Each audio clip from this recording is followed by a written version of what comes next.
Good morning everyone welcome back to my channel welcome to our new vlog. আশা করি সকলে তোমরা খুব ভালো আছো। আর এই দেখো রেডি হয়ে গেছি,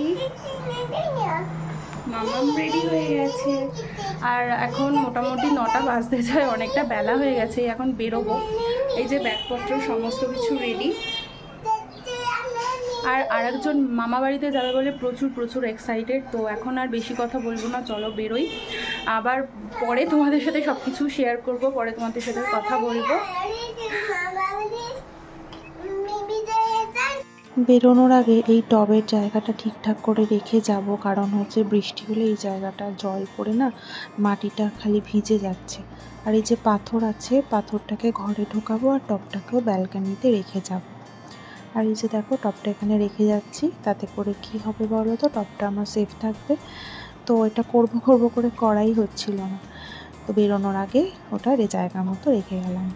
আর এই যে বেরিয়ে পড়েছি, এখন মোটামুটি সায়েন্স সিটির ওখানে আছি। যেতে মোটামুটি কি বলো তো 2 ঘন্টা লাগে, এবার রাস্তার উপর ডিপেন্ড করে। আর এই জায়গাটা থেকে যখনই যাই এত ভালো লাগে, বারবার করেই মনে হয় এই জায়গাটা ক্যাপচার করি, তোমাদের সাথে শেয়ার করি। তো কি বলো তো, আসল কথাটা হচ্ছে বাপের বাড়িতে যাওয়ার কথা শুনলেই প্রত্যেকটা মেয়েরই মনের মধ্যে কিন্তু একটা আলাদা রকমের আনন্দ তৈরি হয়। সেটা তুমি যতবারই যাও না কেন, বা যত পুরনোই হও বা নতুনই হও।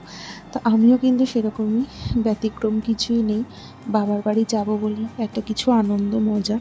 কিন্তু মেয়েটার একটু শরীরটা খারাপ করেছে কালকে রাত্রিবেলা। তবে বেরোনোর আগে আমি একটু টেম্পারেচারটা চেক করেছিলাম, জ্বরটা ছিল না আসলে। কালকে রাত্রিবেলা না হঠাৎ করে জ্বর এসেছে, তো বেরোনোর আগে দেখলাম জ্বরটা নেই, তাই দুক্কা করে বেরোলাম, দেখা যাক কী হয়। আর আপাতত আমরা পাটুলিতে আছি, আর বেশিক্ষণ কিন্তু লাগবে না বাড়িতে যেতে। ঘরে ঢুকেই আগে আমি ঠাকুর প্রণাম করে নিয়েছি। আর দেখো এটা হচ্ছে আমাদের বাড়ির মাদার মেরি। আমাদের বাড়িতে কিন্তু মেরি মাকে খুব মানা হয়, খুব বিশ্বাস করা হয়। তো তোমাদের সাথে আর কি একটু শেয়ার করলাম, মানে ঠাকুর প্রণাম করে মনটা শান্তি হলো। আর বাইরেটা আজকে ভালোই গরম আছে, বাইরেটা দেখিয়ে দিচ্ছি তোমাদের, দেখো। আর ওই যে বড় গাছটা দেখছো, ওই গাছটার পেছনে হচ্ছে মাঠ, বিশাল বড় একটা মাঠ রয়েছে।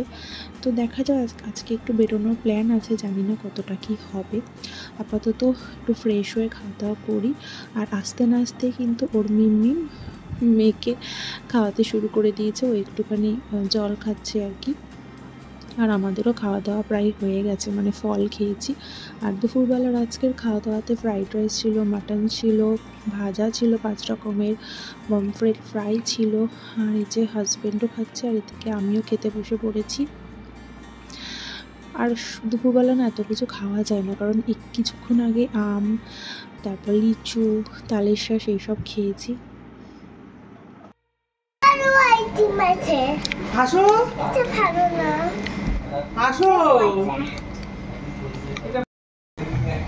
আমি যে আইসক্রিম খাচ্ছি তো ওই জন্য বলছে। অফিস থেকে ফিরে বোন আবার জামা কাপড় দেখাতে বসে গেছে।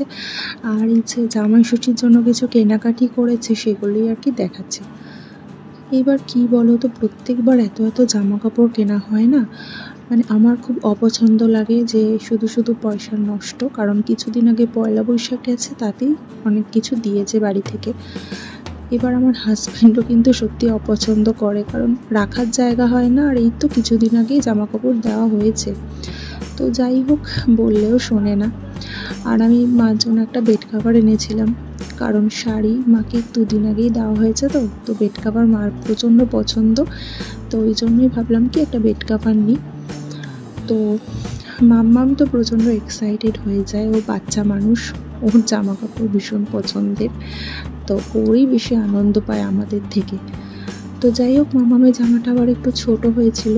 আর হাজব্যান্ডেরও জিন্সটা না সেম হয়ে গেছে, মানে পুজোতে যেটা দিয়েছে আর পয়লা বৈশাখে কিছুটা একই হয়ে গেছে। তো বোন এখানে টেনশনে পড়ে গেছে যে কি করা যাবে। বেচারি 2 দিন আগে অফিস থেকে ফিরে কেনাকাটি করে এসেছে, আবার এখন পাল্টাতে হবে। মানে আমি তো বুঝতে পারছি ও টেনশনে পড়ে গেছে, কিনে এনেছে এক ভেবে আর এক হয়ে গেল। তো মামামকে তো ড্রেসটা পরানো হয়েছে, কিন্তু ওর হয়েছে ড্রেসটা ছোট, মানে খুলতে গেলে প্রচণ্ড অসুবিধা হচ্ছে। আর ওটা পাল্টানোর নাম শুনেই ও বলছে কিছুতেই পাল্টাবে না, ওইটাই পরে থাকবে।